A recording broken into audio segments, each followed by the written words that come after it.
Tuesday, 30th December is today, 2025. Good afternoon, everyone. Thanks for joining me in this video. I know that it may be happening before, but I don't think I have seen a situation where a father and son will be sent to Kuji prison. The former Attorney General of the Federation and Minister of Justice, General Abubakar Malami, and son, has not been sentenced. They have not been convicted, but the court refused to grant them bail, and the court, sent them to Kuji prison. This is very shocking, considering that he served under this current APC administration that is successive from Buhari. And when you look at the whole situation, a former Attorney General who served under APC is now behind the bars with his son in Kuji prison. All right, I think there are two occasions that I remember Malami, and I think about Malami for a good 1 hour. That was during his tenure as Minister of Justice. The first one was when the court granted the one Showore bill and asked him to go. Malami refused. Malami disobeyed the court order. Malami was walking illegal, like Showore. Keep that man there. He ordered DSS to keep Showore, and they violated the court order. And the same man, after 2-3 years, is back to Kuji prison. See, this life, everybody have to be very careful. You see, nobody knows tomorrow. What is this life serve that people will take everything as if they are God? If you see the way people underrate people, who are you? Now, the issue here is that I've gone through the properties that the FCC says. You see, if Malami will escape judgment, it will not be more than 15 years, 10 to 15 years imprisonment. If he will escape justice, because with what I'm seeing, allegations upon him, it's not going to be funny. How did he even amass all this wealth on himself? Look at accounts, look at properties, like how? And now he himself and his son is in Kuji prison. Now, the second time I think about Malami for 1 hour was when he kidnapped Nnamdi Kanu and brought him back to Nigeria. And when Nnamdi Kanu arrived in Nigeria, Buhari was going to London. He cancelled his movement, and Buhari asked Malami to address Nigeria. Do you know what Malami did? Malami just picked up microphone, and media people were around him. He started addressing Nigerians in Hausa language. Like, I was 24 hours thinking about this, like, how? So he was talking to a section of people, not Nigerians. He was talking to his people that we caught the enemy. We caught the enemy.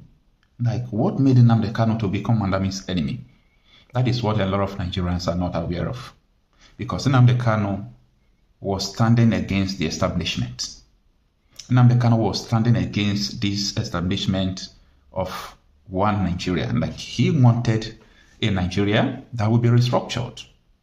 He wanted a Nigeria that people would be able to control security and resources.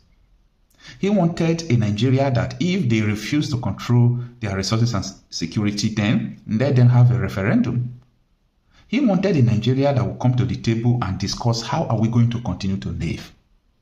That was his crime. That was his crime. You see, the rest thing the government did to counter his influence led to so many insecurity in the Southeast, like sponsoring other, counter groups, pseudo groups calling themselves IPOB, and many people carried guns. The government did that. Go and read Amnesty International report. Amnesty International report exposed a lot of things. How the government are complicit to that insecurity that was in the Southeast. Though we still have it in mass in Enugu State, but these people are invaders. So what I'm trying to tell you is that I have not a good memory about this man, not a good memory. But this situation of Malami is teaching people lesson that, you see, these people who are currently in the seat of power now, someone like Joseph Kanu, who gave them okay to convict Nnamdi Kanu, like no level. If this man is not convicted, we are not going to make it to deliver President Tinubu, of which they will not be able to deliver Tinubu in the Southeast. But that was where they peg everything. Now, and I know a lot of people would say, it's all just Okano, the ministers, and you see the Minister of Justice or Attorney General of Federation, you see the judge that sentenced Nnamdi Kanu. That is the politics behind Nnamdi Kanu's conviction that you people are not aware. Yeah, there is a politics behind Nnamdi Kanu's conviction. And I do tell people that that pronouncement is a political decision. It's not just a judgment. Now, this is the last thing I'm going to say about it, because everything started from Mandami. Now, the Ansaru terrorists, Boko Haram, some of them were sentenced to 5 years. Some of them were sentenced to 10 years. Okay, and they left them in Abuja, Kuji prison there. Okay, but Nnamdi Kanu was sentenced to life imprisonment, and they took him to Sokoto. Why Sokoto? Why not Kanu? So why Sokoto? So I think these people should be able to hide their agenda a little bit. You should be able to hide your agenda a little bit. This is the Sokoto state that is insecurity infiltrated. Like every now and then people are dying. Mosques are being bombed. Look at USS strike, and they said they took him to Sokoto so that he can be saved there. You people should reduce, like what you people are doing. Don't make it to be obvious. We know everything that is going on, but don't make it to be that obvious. More than 600 Boko Haram members, all the whole information is with me. They did not charge them. They asked them to go because they were the ones sponsoring them. How can devil cast away devil? It's not going to work. The devil cannot cast away devil. So, it's something that is actually shocking to me that Mandami and his son is now in Kuji prison.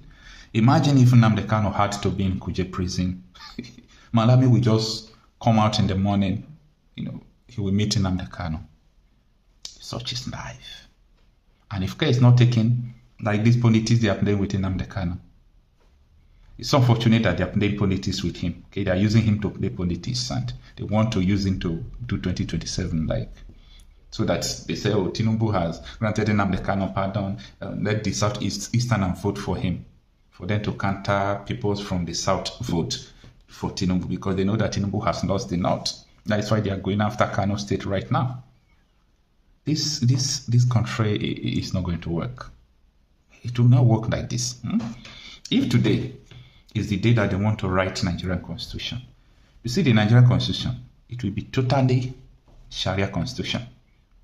These people, like a lot of people, is paining them that they did not have the opportunity to just do a Sharia law and term it as a Nigerian Constitution. It is paining a lot of people, because there is a kind of country these people want, not the kind of country you are thinking, not the kind of country that is secular. They just want a Sharia state. Most of them are in government, and anytime I continue to say all these things, people look at me like, what is this guy saying himself? But I'm talking reality out of issues. I never just form something in my mind to say it. I talk what I know, not even what I hear. I talk what I know. And that is why any day, anytime you wake me up to say what I said, or you ask me for proof, I'll give it to you.